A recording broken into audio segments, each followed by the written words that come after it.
अगला अध्याय वायुदेव का अंतर्ध्यान, ऋषियों का सरस्वती में अभिभृत स्नान और काशी में दिव्य तेज का दर्शन करके ब्रह्मा जी के पास जाना। ब्रह्मा जी का उन्हें सिद्धि प्राप्ति की सूचना देकर मेरु के कुमार शिखर पर भेजना। सूत जी कहते हैं, इस प्रकार क्रोध को जीतने वाले उपमन्यु से यदुकुल नंदन श्री कृष्ण ने जो ज्ञान योग प्राप्त किया था, उसका प्रणत भाव से बैठे हुए उन मुनियों को उपदेश देकर आत्मदर्शी वायुदेव सायकाल आकाश में अंतर्ध्यान हो गए। तदनंतर प्रातः काल नैमिषारण्य के समस्त तपस्वी मुनि सत्र के अंत में अतभ्रव स्नान करने को उद्यत हुए। उस समय ब्रह्मा जी के आदेश से साक्षात सरस्वती देवी स्वादिष्ट जल से भरी हुई स्वच्छ सुंदर नारी के रूप में वहां बहने लगी। सरस्वती नदी को उपस्थित देख मुनि मन ही मन बड़े प्रसन्न हुए। उन्होंने सत्र समाप्त करके उसमें अवगाहन स्नान आरंभ किया। उस नदी के मंगलमय जल से देवता आदि का तर्पण करके पूर्व वृतांत का स्मरण करते हुए वे सब के सब वाराणसीपुरी की ओर चल दिए।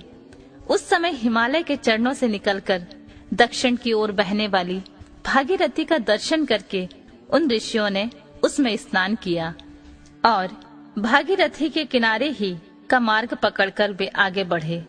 तदनंतर वाराणसी में पहुंचकर उन सबको बड़ी प्रसन्नता हुई।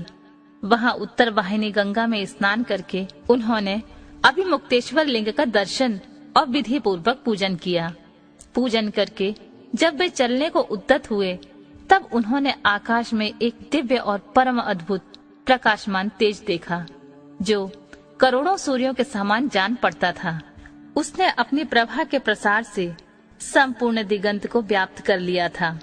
तदनंतर जिन्होंने अपने शरीर में भस्म लगा रखा था, वे सैकड़ों सिद्ध पाशुपत मुनि निकट जाकर उस तेज में लीन हो गए। उन तपस्वी महात्माओं के इस प्रकार लीन हो जाने पर वह तेज तत्काल अदृश्य हो गया। वह एक अद्भुत सी घटना घटित हुई। उस महान आश्चर्य को देखकर वे नैमिषारण्य के निवासी महर्षि यह क्या है, इस बात को ना जानते हुए ब्रह्मवन को चले गए। इनके जाने के पहले ही लोक पावन पवन देव वहां आ पहुँचे।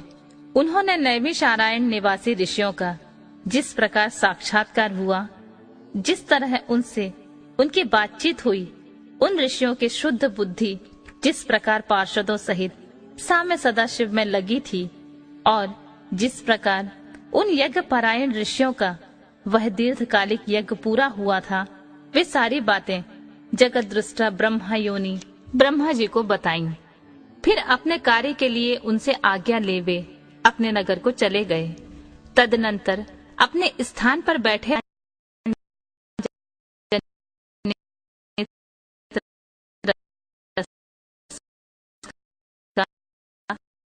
आस्वादन करते हुए वहां मध्यस्थता करने लगे। उस समय वे गंधर्वों और अप्सराओं से सेवित हो सुखपूर्वक बैठे थे। उस बेला में किसी बाहरी व्यक्ति को वहां जाने का अवसर नहीं दिया जाता था। इसलिए जब नैमिषारण्य निवासी मुनि वहां पहुँचे, तब द्वारपाल ने उन्हें द्वार पर ही रोक दिया। वे मुनि ब्रह्मा भवन से बाहर ही पार्श्व भाग में बैठे थे। इधर संगीत गोष्ठी में नारद ने तुम्बुरु की समानता प्राप्त की। तब परमेष्ठी ब्रह्मा ने उन्हें तुम्बुरु के साथ रहने की आज्ञा दी और वे पारस्परिक स्पर्धा को त्याग कर तुम्बुरु के परम मित्र हो गए। तत्पश्चात गंधर्वों और अप्सराओं से घिरे हुए नारद नकुलेश्वर महादेव को वीणा गान सुनाकर संतुष्ट करने के लिए तुम्बुरु के साथ ब्रह्मा भवन में उसी प्रकार निकले जैसे मेघों की घटा से सूर्यदेव बाहर निकलते हैं। उसी समय मुनिवर नारद को देखकर उन 6 कुलों में उत्पन्न हुए ऋषियों ने प्रणाम किया और बड़े आदर के साथ ब्रह्मा जी से मिलने का अवसर पूछा। नारद जी का चित्त दूसरी ओर लगा था। वे बड़ी उतावली में थे, अतः उनके पूछने पर बोले, यही अवसर है, आप लोग भीतर जाइए। यह कहते हुए वे चले गए। तदनंतर द्वारपाल ने ब्रह्मा जी को उन ऋषियों के आगमन की सूचना दी। उनकी आज्ञा पाकर वे सब एक साथ ब्रह्मा जी के भवन में प्रविष्ट हुए। भीतर जाकर उन्होंने दूर से ही दंड की भांति पृथ्वी पर गिरकर ब्रह्मा जी को प्रणाम किया।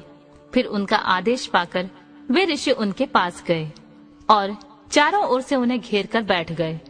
उन्हें वहां बैठा देख कमलासन ब्रह्मा ने उनका कुशल समाचार पूछा और बताया कि मुझे तुम लोगों का सारा वृतांत ज्ञात हो चुका है, क्योंकि वायुदेव ने ही यहाँ सब कुछ कहा है। अब तुम बताओ, जब वायुदेव तुम्हें कथा सुनाकर अदृश्य हो गए तब तुमने क्या किया? देवेश्वर ब्रह्मा की इस प्रकार पूछने पर उन मुनियों ने अमृत स्नान के पश्चात गंगा तीर्थ में जाने, वाराणसी की यात्रा करने, वहां देवेश्वर द्वारा स्थापित शिवलिंग और अविमुक्तेश्वर लिंग के दर्शन पूजन करने, आकाश में महान तेज पुंज दिखाई देने, कतिपय महर्षियों के उसमें लीन होने तथा फिर उस तेज के अदृश्य हो जाने की सारी बातें ब्रह्मा जी से विस्तार पूर्वक उन्होंने बारंबार प्रणाम करके कही। साथ ही यह भी बताया कि हम अपने मन में बहुत विचार करने पर भी उस तेज को ठीक ठाक नहीं जान सके। मुनियों के कथन सुनकर विश्वद्रष्टा चतुर्मुख ब्रह्मा ने किंचित सिर हिलाकर गंभीर वाणी में कहा, महर्षियों, तुम्हें परम उत्तम पारलौकिक सिद्धि प्राप्त होने का अवसर आ रहा है।